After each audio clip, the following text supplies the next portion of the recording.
चलिए जो हमारा जो आज का टॉपिक है वो है ऑर्गेनिक केमिस्ट्री।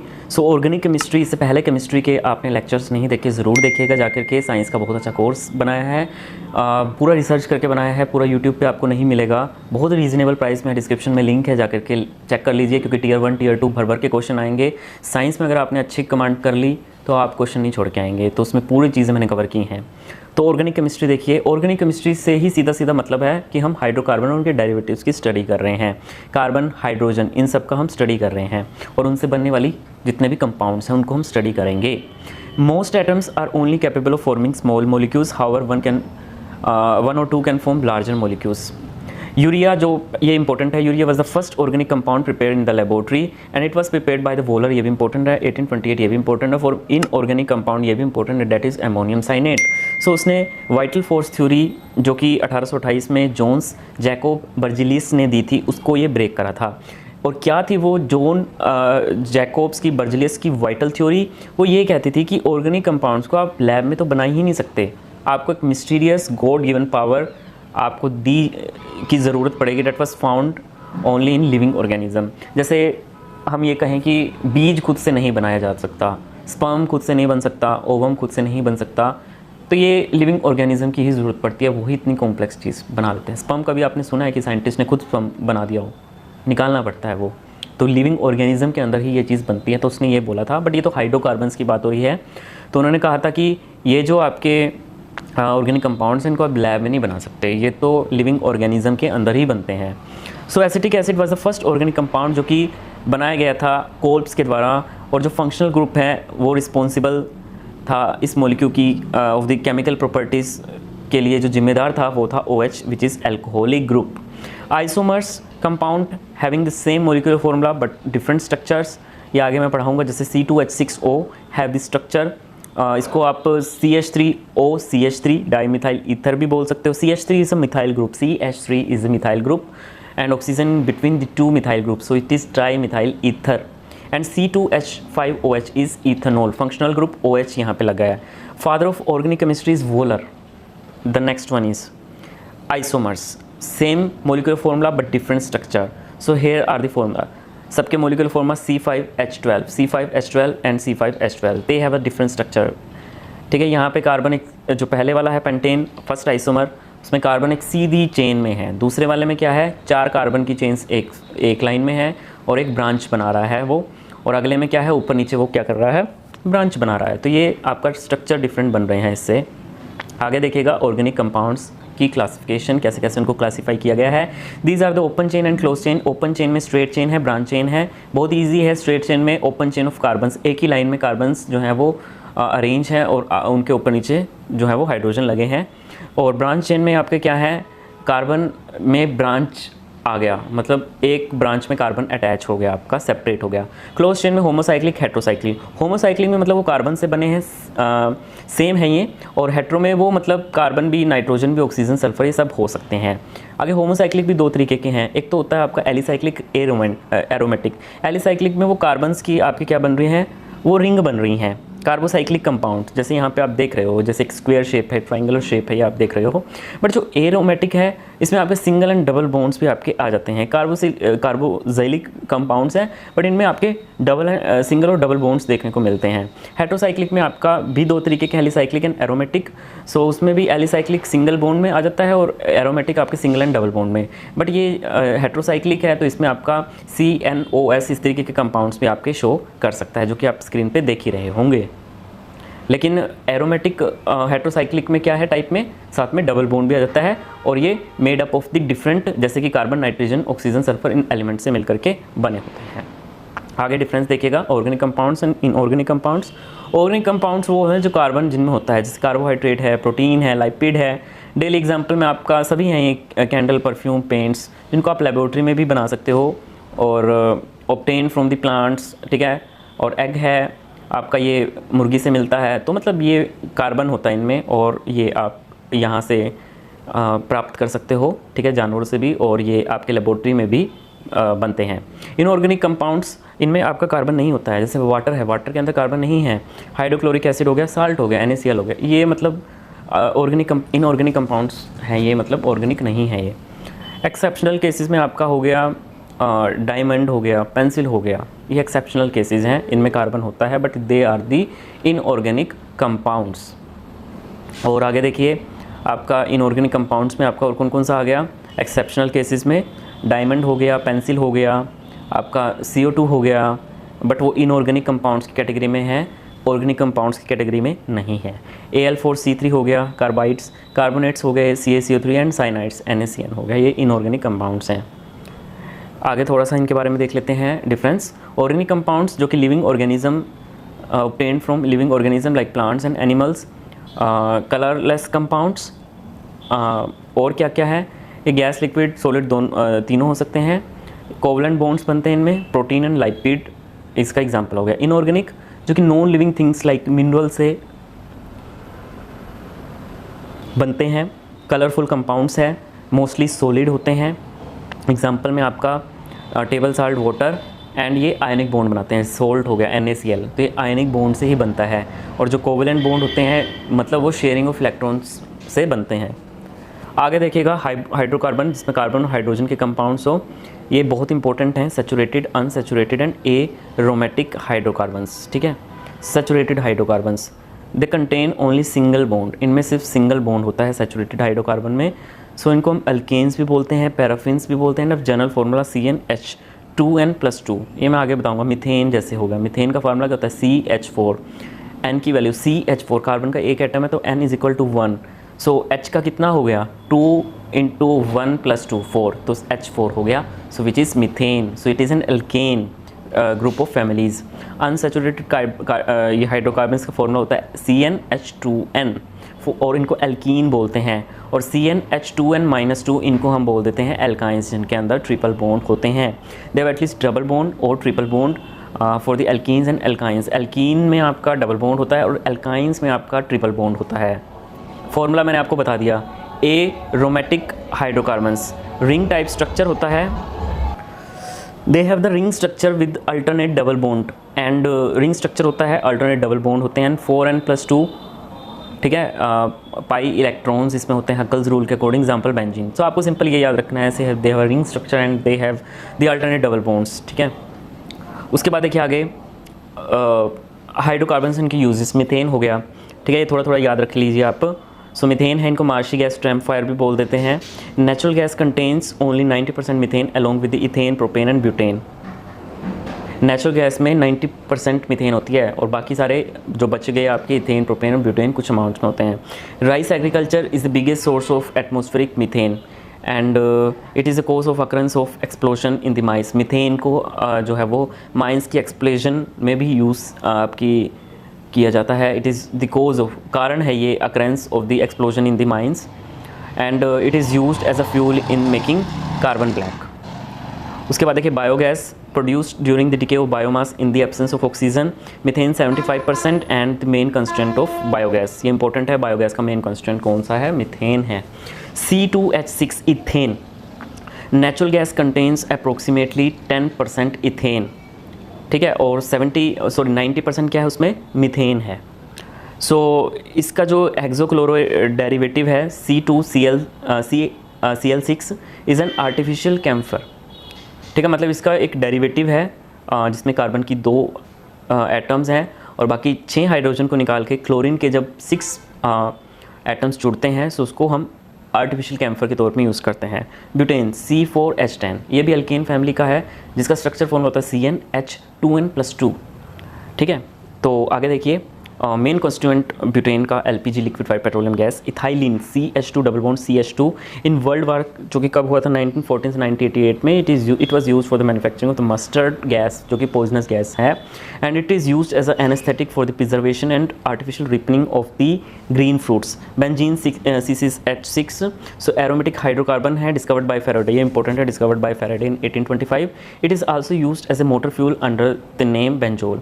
टोल्यूइन इंपॉर्टेंट है, ये फॉर्मूला याद रख लेना, C6H5CH3। It is used as a commercial solvent in manufacturing of the explosives, TNT and ये drugs, chloramine T and dye stuffs used in the manufacturing of saccharines and printing inks. Toluene is used as an antifreeze. Naphthalene, ये भी याद रखना आपको formula C10H8, naphthalene so it is used for preventing moths in the clothes and is used as an insecticide. Sides का मतलब होता है मारना, इंसेक्ट का मतलब होते हैं जो कीड़े मकोड़े होते हैं उनको मारना। Halogen derivatives of the hydrocarbons, so ये हैं आपके CH-Cl3 क्लोरोफॉर्म्स। किसने डिस्कवर किया था? ये डिस्कवर किया था सर जेम्स यंग सिम्पसन ने। It is stored in close dark coloured बोतल completely filled because it is oxidize, क्योंकि हवा के प्रेजेंस में ये रिएक्शन करती है, ऑक्सीडाइज होती है in the presence of the sunlight to an extremely poisonous gas phosgene COCl2। तो बड़ी पॉइजनस गैस होती है, इसलिए इसको ऐसे खुले में हवा इन्वायरमेंट में नहीं रखते हैं। ये कंसनट्रेटेड HNO3 के साथ भी रिएक्ट करती है और क्लोरोपिक्रिन बनाती है। बहुत इंपॉर्टेंट क्वेश्चन है, याद रख लीजिएगा। क्लोरोपिक्रिन का जो फार्मूला है वो क्या होता है? CCl3NO2। ये एक इंसेक्टिसाइड है और पॉइजनस गैस है और वॉर के टाइम पे यूज़ होती है। उसके बाद देखिए क्लोरोफॉर्म का मेजर यूज़ कहाँ पे है? ये is in production of Freon refrigerant R22। एक फ्रियोन रेफ्रिजरेंट होता है, उसके प्रोडक्शन में यूज़ करने में मदद होता है। और ये इसकी आपको पता है ना, इसको सुंघा करके बेहोश भी हो जाते हैं। सो आगे देखिए आयोडोफॉर्म हो गया। ये आयोडोफॉर्म है तो ये बेसिकली एंटीसेप्टिक है due to the liberation of the free iodine and carbon tetrachloride fire extinguisher under the name Pyrene. उसके बाद देखिए diphenyl trichloro ethane DDT बहुत इंपॉर्टेंट है। ये dichloro diphenyl trichloro ethane and it was the first chlorinated organic insecticide and usually prepared in 1873। Alcohol, so alcohol में methyl alcohol CH3OH functional group है। It is also known as wood spirit और wood naphtha. Methyl alcohol is poisonous nature and when taken internally it can cause blindness and even death. So poisonous है, ऐसे consume directly नहीं करनी चाहिए। It is use for denaturing alcohol. So alcohol की denaturing मतलब उसकी properties change करने में यूज़ की जाती है। Methylated spirit is denatured ethyl alcohol. Ethyl alcohol C2H5OH, इसको हम it is simply known as alcohol spirit of wine और ग्रेन अल्कोहल बोल देते हैं, इथाइल ग्लाइकोल। उसके बाद देखिए ग्लिसरॉल, ये बहुत इंपॉर्टेंट है। CH2OH.CHOH.CH2OH। It is an important trihydric alcohol known as glycerine. ये बहुत इंपॉर्टेंट ट्राईहाइड्रिक अल्कोहल होता है, ट्राईहाइड्रिक अल्कोहल। OH ग्रुप कितने हैं? 3 हैं इसमें। OH ग्रुप कितने हैं? 3 हैं इसमें। द नेक्स्ट वन इज़ देखिए it is sweet in taste and very hygroscopic in nature. मैं बात कर रहा हूँ ये ग्लिसरॉल की। आगे it is used in the manufacture of cosmetics and transparent soap. उसके बाद देखिए phenol C6H5OH phenol. It is the monohydric benzene derivative. It is commonly known as carbolic acid और बेंजीनोल। इसको हम ये भी बोल देते हैं कार्बोलिक एसिड और बेंजीनोल। उसके बाद देखिए methyl isocyanate CH3NCO। Leakage of this gas responsible for the Bhopal gas tragedy. So जो हुई थी आपकी भोपाल गैस त्रासदी, तो उसके लिए यही गैस रिस्पॉन्सिबल थी। Coal, it is believe that it was formed by the carbonisation. ऐसा माना जाता है कि कार्बोनाइजेशन के द्वारा बना था। Different variety of coal, anthracite, bituminous, lignite and peat. Anthracite सबसे अच्छी क्वालिटी का कोयला है जिसमें 90% कार्बन कंटेंट है। बिटुमिनस में 70% कार्बन कंटेंट है, लिग्नाइट में 40%, पिट में 10 से 15% कार्बन कंटेंट है। सो जब आप इसको हीट करते हो 1270 से 1657 केल्विन में in the absence of air, the coal decomposes and gives the following product. ठीक है, so coke is the solid residue left after the distillation product. So coke सबसे सॉलिड रेजिड्यू लेफ्ट होता है।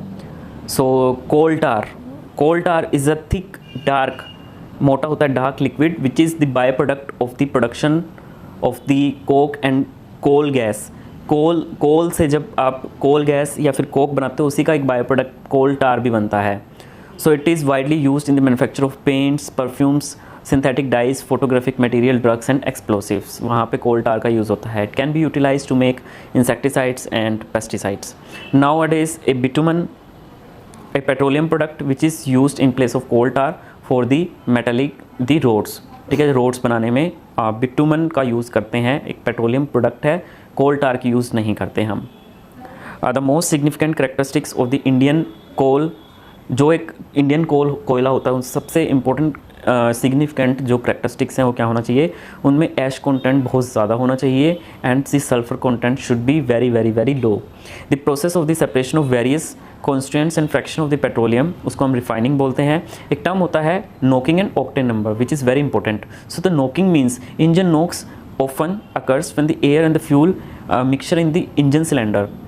आपका इंजन में जब air और fuel जो मिक्सचर है वो प्रॉपरली इग्नाइट नहीं होता है कंट्रोल्ड मैनर में, जिसकी वजह से आपकी क्या होती है, एक मेटलिक साउंड क्रिएट होती है, इसको नॉकिंग बोलते हैं। तो tetra ethyl lead TEL and benzene, toluene xylene BTX and the most common anti knocking compounds. ठीक है, जब भी आपका ये जो फ्यूल और एयर का मिक्सचर है ये प्रॉपरली इग्नाइट नहीं होता है तो उसकी वजह से आपकी नॉकिंग की प्रॉब्लम इंजन में आ जाती है। उसके बाद देखिए ऑक्टेन नंबर।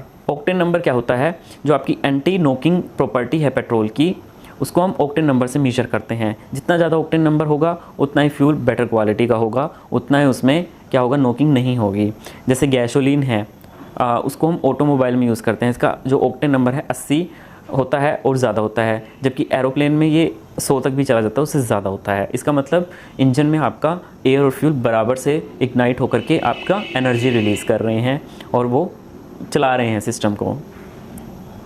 आगे देखिए फ्यूल में आपका क्या क्या है, आपका प्रोड्यूसर गैस। सबसे देखिए it is a mixture of carbon monoxide and nitrogen. Producer gas की बात कर रहे हैं हम। Water gas in mixture of carbon monoxide and hydrogen, जबकि वाटर गैस क्या है, आपका कार्बन मोनोऑक्साइड और हाइड्रोजन का मिक्सचर है। Coal gas it is a mixture of the hydrogen, methane, carbon monoxide, ethane, acetylene, carbon dioxide, nitrogen and oxygen. Oil gas and petrol gas it is a mixture of methane, ethylene and acetylene. Acetylene का formula क्या होता है, C2H2 and is obtained by the cracking of the kerosene. तो ये आपका हो गया oil gas and petrol gas के बारे में। LPG it is a mixture of hydrocarbons के मिक्सचर होते हैं, जैसे कि propane, n butane, isobutane and various butane with small amount of ethane. The major sources of LPG are the natural gas. CNG is compressed natural gas. It is a highly compressed form of the natural gas. Octane rating of CNG is 130. Gasohol सबसे ज़्यादा compress होती है CNG। Gasohol it is a mixture of ethyl alcohol and petrol. So gasohol basically ये mixture है ethyl alcohol का और petrol का, 90%, ethyl alcohol 10%। उसके बाद देखिए flame it is a hot part of fire. 3 part हैं इसके, inner most part, middle part and the outer most region. Inner most region of the flame it is black because of the presence of unburned carbon particle. तो ये inner most part जो हमें black दिखाई देता है। Middle part जो होता है येलो होता है, the luminous part due to the partial combustion of fuel. जहाँ पे बिल्कुल ही अनबर्न्ड कार्बन पार्टिकल्स हो वहाँ पे ब्लैक होता है, और जो आउटर मोस्ट है वो ब्लू होता है, non luminous due to the complete combustion of the fuel. So hottest part of the flame and is used by the goldsmith to heat the gold. उसके बाद देखिए रॉकेट फ्यूल। जो fuel rocket में use होता है इसको हम rocket का प्रोपेलेंट बोलते हैं। कौन कौन से लिक्विड प्रोपेलेंट हैं, अल्कोहल हो गया, liquid hydrogen, liquid ammonia, kerosene oil, ये सब यूज़ होते हैं। सॉलिड प्रोपेलेंट्स में आपके कौन कौन से यूज़ होते हैं, poly butadiene and acrylic acid used along with oxidizers such as aluminium perchlorate, nitrate और chlorate। बस आपको इतना ही याद रखना है। आगे देखिए chemical properties of the organic compound. जितने भी कार्बन्स होते हैं in all its allotropic forms burn in air oxygen to give carbon dioxide and release energy in the form of heat and light. तो most carbon compound also release a large amount of heat and light on burning. Methane oxygen के presence में carbon dioxide, water, heat and light बनाता है। Ethane oxygen के presence में carbon dioxide, water and heat and light बनाता है। Ethyne आपकी oxygen के प्रेजेंस में carbon dioxide, water, heat and light बनाता है। इथेनॉल ऑक्सीजन के प्रेजेंस में carbon dioxide, water, heat and, ठीक है, ये बनाता है आपका। तो saturated hydrocarbon which generally give a clean flame, जबकि अनसैचुरेटेड आपका येलो फ्लेम देते हैं with loads of black smoke. So this results in sooty deposit on a metal plate. However, limited supply of air results even in incomplete combustion of saturated hydrocarbons, giving a sooty flame. Disadvantage of the incomplete combustion. क्या disadvantage रहेगा? कोई भी fuel है उसमें carbon का high percentage होता है, तो उसको कंप्लीट कंबशन आप करोगे तो आपको प्रॉपर ऑब्वियस सी बात एनर्जी मिलेगा। तो वो इनकम्प्लीट कंबशन होगा due to the insufficient supply of the air. It leads to an unburnt carbon in the form of soot, which pollutes the atmosphere, blackens cooking utensils and blocks chimneys in the factories. The incomplete combustion also leads to the formation of extremely poison gas, which is carbon monoxide. आपने देखा होगा बंद कमरे में आप अंगीठी रखते हो खिड़की दरवाजे सब बंद होते हैं, तो वहाँ पे आपकी क्या होती है, CO2 प्रोड्यूस होने की बजाय आपका कार्बन मोनोऑक्साइड प्रोड्यूस होने लगता है। क्यों? क्योंकि बंद कमरे में प्रॉपर ऑक्सीजन नहीं होती और उससे आपकी कार्बन मोनोऑक्साइड जब बनती है तो वो आपके हीमोग्लोबिन से रिएक्ट करके कंपाउंड बनाता है, जो कि बहुत ज़्यादा आपके शरीर के लिए डेंजरस होता है, तो आपकी उससे जान भी जा सकती है। और गई भी हैं, बहुत सारे ऐसे केसेस हमने देखे हैं। Yet another disadvantage is that incomplete combustion of the fuel produce less heat than produce by the complete combustion, ये सभी को पता है। Oxidation means addition of oxygen to a substance and the substance which is responsible for adding oxygen to other substance known as oxidizing agent. So हमने carbon compound का combustion पढ़ा, means complete oxidation पढ़ा। So oxidation complete करने के लिए in addition to this complete oxidation there are the reaction which partial oxidation occurs and the partial oxidation of substance carried out by using the certain oxidising agent and what are those agent is alkaline potassium permanganate and acidified potassium dichromate. ये बहुत important है, they are the very good oxidising agent and these can easily oxidise alcohol to carboxylic groups. For example potassium permanganate in the presence of water they form potassium hydroxide and manganese dioxide plus nascent oxygen. अब एक है potassium dichromate in the presence of sulphuric acid they form potassium sulphate, chromium sulphate, water and nascent oxygen. अब आगे देखिए, जो आपका ethanol है oxidising agent, जो आपका नेसेंट ऑक्सीजन ऑक्सीडाइजिंग एजेंट से मिला है, ये आपका मतलब एल्डे, ये जो आपका इथेनॉल है अल्कोहलिक फंक्शनल ग्रुप है आपका, उसको आपका इथेनोइक एसिड कार्बोक्सिलिक ग्रुप में आपका कन्वर्ट कर देता है, अल्कोहल्स को आपका कार्बोक्साइलिक ग्रुप्स में कन्वर्ट कर देता है। Substitution reaction the reaction in which atom or the group of atom in a molecule is replaced or substituted by different atoms or group of atoms known as substitution reaction. Generally आपके saturated hydrocarbons unreactive होते हैं, जैसे chlorine अगर आप methane के साथ react करवाओगे room temperature तो रिएक्ट नहीं करेगा, लेकिन अगर आपने सनलाइट दी तो वो रिएक्शन कर देगा और वो रिएक्शन जो होगी वो थोड़ी सी फास्ट होगी और वैरायटी ऑफ प्रोडक्ट मिलेंगे। ये जो आपका क्लोरोमीथेन बना, फिर से क्लोरीन की रिएक्शन आप करोगे इसमें तो सारे के सारे आपके हाइड्रोजन को रिप्लेस करके क्लोरीन के साथ जोड़ता रहेगा, ठीक है।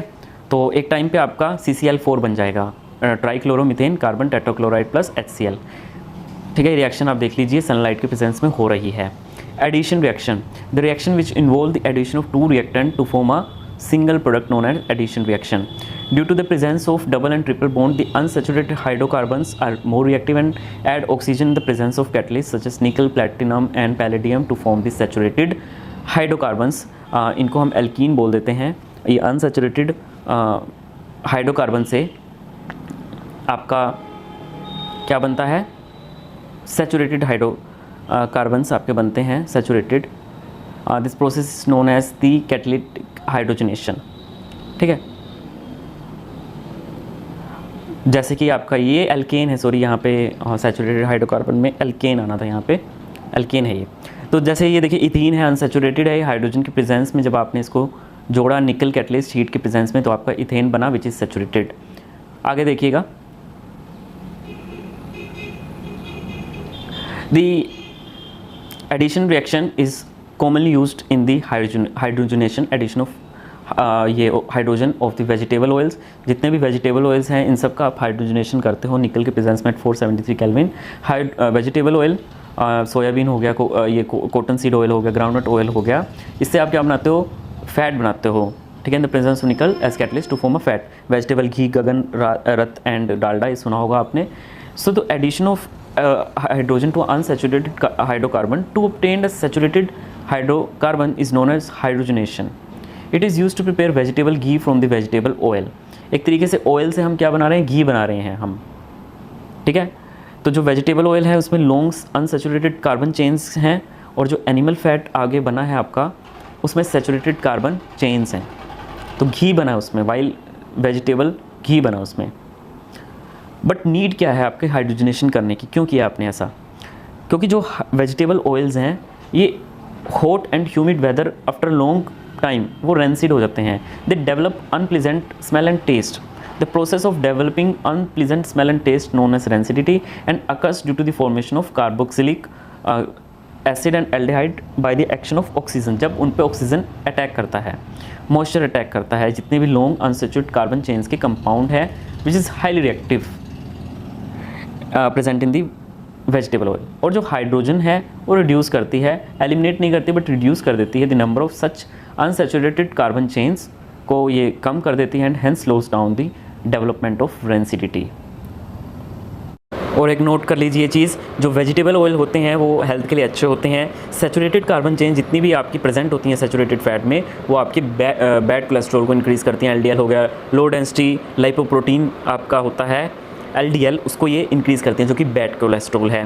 तो ये आपकी जो आर्टरीज़ हैं उनको ये क्लोग कर देता है, उनकी वॉल से चिपक जाता है और आपकी हार्ट डिसीज़ होने लगती हैं। तो जो वेजिटेबल ऑयल्स है लाइक सनड्रॉप, सफोला, ये सब आपकी हेल्थ के लिए अच्छा है।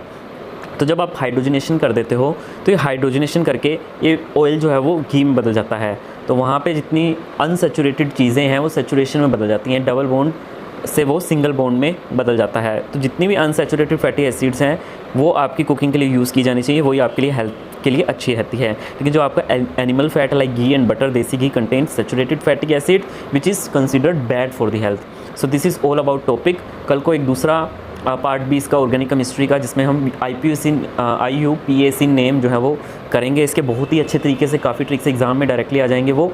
तो तब तक के लिए पढ़ते रहिए, ख्याल रखिए। All the very very best, God bless you. अगर आपको बुक चाहिए तो आप डिस्क्रिप्शन में देख सकते हो। धन्यवाद।